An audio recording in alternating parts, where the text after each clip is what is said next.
ನಮಸ್ಕಾರ, ಕರ್ನಾಟಕ ನ್ಯೂಸ್ಗೆ ಸ್ವಾಗತ. ನಾನು ರಫೀಕ್ ಅಹಮದ್, ಮರೇನಹಳ್ಳಿ.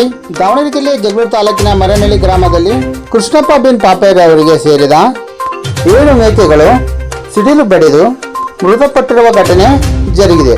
ಸಂಬಂಧಪಟ್ಟ ಅಧಿಕಾರಿಗಳು ಮೇಕೆಗಳು ಮೃತಪಟ್ಟ ಸ್ಥಳಕ್ಕೆ ಭೇಟಿ ನೀಡಿ ಪರಿಶೀಲಿಸಿ ಮೃತಪಟ್ಟ ಮೇಕೆಗಳಿಗೆ ಸೂಕ್ತ ಪರಿಹಾರ ನೀಡಬೇಕೆಂದು ನಮ್ಮ ಮಾಧ್ಯಮದ ಮುಖಾಂತರ ಮನವಿ.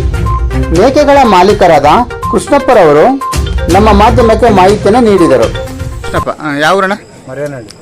ಏನಾಗಿದೆ ಕುರಿ ಮೇಕೆಗಳಿಗೆ? ಅದೇ ಸಿಟ್ಟು ಹೊಡೆದು ಸತ್ತೋಗ್ಬಿಡ್ದಾವು. ಒಂದು 6 ಸತ್ತದಾವು, ಒಂದು 2 ಸುಸ್ತಾದವು.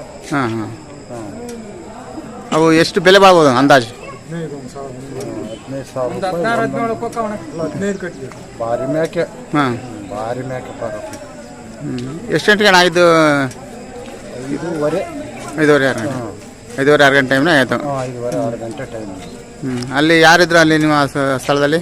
ಆ ಮೇಕೆ ಮಳೆ ಬಂದೇಟಿಗೆ ಗಿಡದ ಕಡೆಗೆ ಅಡಿಗೆ ಬಂದ್ಬಿಟ್ಟು ಅವರೆಲ್ಲ ಮನೆಗೆ ಓಡೋದು.